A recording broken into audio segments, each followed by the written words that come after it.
একজন আইনজীবী করতেই পারে, যে নীতির উপরে অনেক এরকম আইনজীবী কিন্তু মামলা করেছে। যে জামায়াত ইসলামী নির্বাহী পরিষদ সদস্য শিশির মনির তিনি বলেছেন, যদি বাতিল হতে হয় তাহলে জাতীয় নির্বাচন কেন নয়, শুধু গণভোট কেন, মাঝখানে আরো ১৩৫টি অধ্যাদেশ জারি হয়েছে, সেগুলোও বাদ যাক। কি বলবেন? আপনাকে ধন্যবাদ। আপনার মাধ্যমে নিউজ 24 এর সম্মানিত দর্শক শ্রোতাদেরকে সশ্রদ্ধ সালাম, বিজ্ঞ আদর্শ শুভেচ্ছা।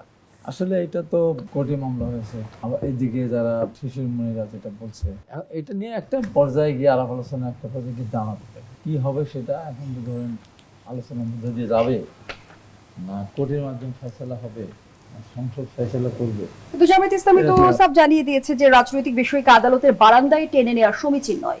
আদালতের অনেক মামলা তো আদালতে চলে যায়, যেটার সাথে কোনো দলের কোনো সম্পর্ক থাকে না। অনেক মামলা দেখেছেন না, থার্ড পার্টি একটা কিছু লোক আছে, তাও তো যে কোনো ব্যাপারে আদালতে মামলা করে। ঠিক আছে, তত্ত্বাবধায়ক সরকার বিধান বাতিলের জন্য আদালতে মামলা করে নাই, তার পরিণতিও কিন্তু আমরা দেখেছি। আওয়ামী লীগ সরাসরি করে নাই, করেছিল তো অন্য কেউ।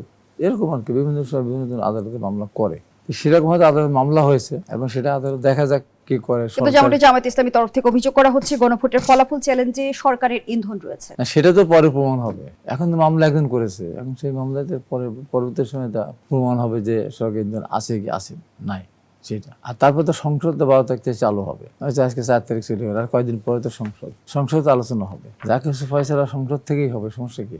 কিন্তু সেখানেই তো প্রশ্ন যে সংসদ অধিবেশনের ঠিক 10 দিন আগে বিতর্ক কেন সামনে এলো? বিতর্কটা আমি বললাম তো, বিতর্কটা সরকার তো আনেনি,